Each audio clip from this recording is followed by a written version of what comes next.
1, go. Good evening, ladies and gentlemen. Welcome to The Drag Show. I'm Stu Smith. Our producer Stephen is next to me, and our guests tonight are the one and only Marianne Larochelle.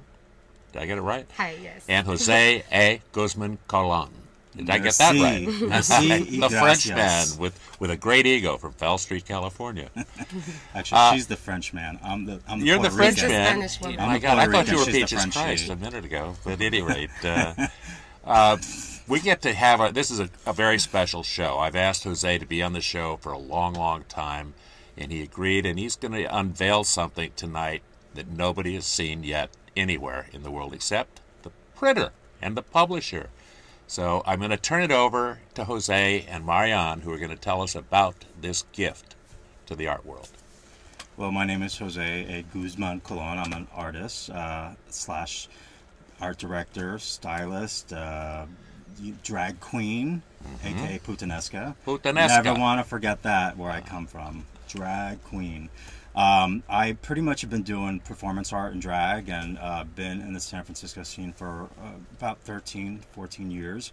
As a result of that, I've been doing a lot of art directing and styling, and just, dabbling in photography and all that stuff. And then came a point that I was kind of like stuck and just wanted something different and exciting.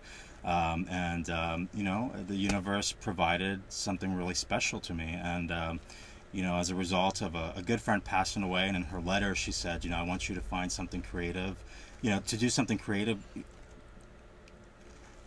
to follow your creative dream, and if you can't do it on your own, to partnership with somebody else. And then I met a mutual friend of Marianne's and I, and her name was Wendy Testu.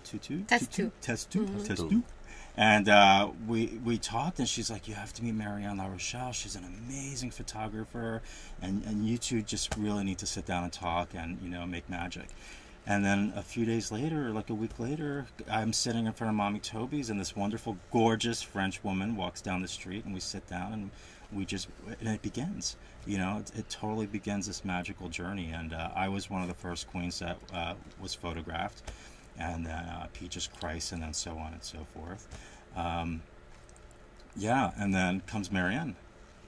Yeah, it was even a funnier story, because this Wendy girl I met one day, and I said, I'm dying to work on a drag queen project, and I think she sat to have dinner with you like the next day or something, and you told her that. It was like a really close...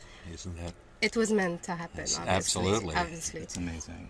Yes, so then we went on to this journey, and it's been a fantastic... Well, it sounds fantastic, and I'm really looking forward to getting a glimpse at this, the book.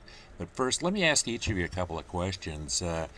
Marianne, are you from France? My father is French, but I grew up in Quebec City in French Canada. My mother was from Gypsy origins, and it's a long story. They met in Paris, and they had to make the both of each world, and ended up in Quebec.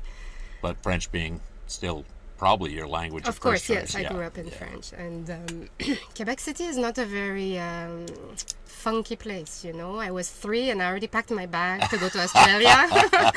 I had a hard time growing up there, like a lot of people, I guess. A lot of towns are not very expressive in their madness. But I came to San Francisco 10 years ago. I was only going to stay for 1 week. I'm sure that's a familiar story here. Yeah. And I stayed 7 years. And pursued my photography dream, studied here at San Francisco College, City College. City College, yeah.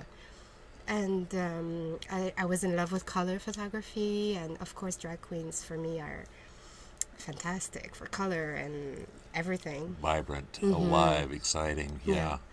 And I'm not very interested in reality in general, so this was a dream come true. But hasn't that started to become reality in a sense? I mean, yes, I think that the fashion world kind of depends on the drag world. I think the performing arts in general do. It's the kind of the wildfire, the inspiration for so much. I agree. It's a close circle, I think. Absolutely. Fashion gets inspired by drag, and drag gets... But the influence continues to grow and expand. I agree. And it changes the way people perceive our culture globally. Yes. So it's very exciting. Yes. And Jose, How'd you get into this world of drag and performance art? I think for me it started as a young kid coming from Puerto Rico to the States and watching my sisters get ready, like, you know, with some disco music, and always helping them, like, you know, side sweep their hair or tying their dance skin outfits on the side, and, you know, helping them with their candy shoes. So that's always been a part of me, to always dress people up and being around makeup and hair and crazy stuff like that. And I remember as a kid putting drag on and just while my mom went to the store, and I remember looking down, and all the kids were down there, and I was playing like all this music, and I was dancing around, kind of like, I guess you would call it lip syncing today. And the kids were like cheering and screaming, and then all of a sudden, after a while, like, my mom comes around the corner with the shopping bags, and then she drops them, she looks up, and she's like, ah, she screams, comes inside, takes her candy shoe, and just like throws it at me. She's like, what are you doing? I think she was more mad that I was in her clothes and her drag than the fact that I was doing drag, you know. But I just think for me, I was always attracted to colorful things. I mean, and I've always been I've been really fond of, like, the 60s and the 70s and film noir, and just lots of really amazing fashion from back then. And I'm inspired by music and color and all that stuff. I think for me, the drag came when, like, on a professional drag queen kind of thing, was more like when I was in New York and in Provincetown. And as a result of doing that, I came out here and thinking I was going to be out here for like a week, and I've been here for like 13 years. And I met a bunch of really cool queens here. I met Stefan, aka Heklina, and a bunch of other queens, and then I started performing at Tranny Shack. And Tranny Shack has been such a love of mine. It's like a wonderful ex-lover that just you always will always cherish. You know what I mean? And you know, I got a chance to not just perform there and express myself, but to dress people up, help with makeup, and create the person that I am today. You know, the cool thing is, it's towards the end of it, it was really sad. But I was also realizing, well, even before the end, I was realizing there's a lot of people that are either sick or passing or just stopped doing drag, you know.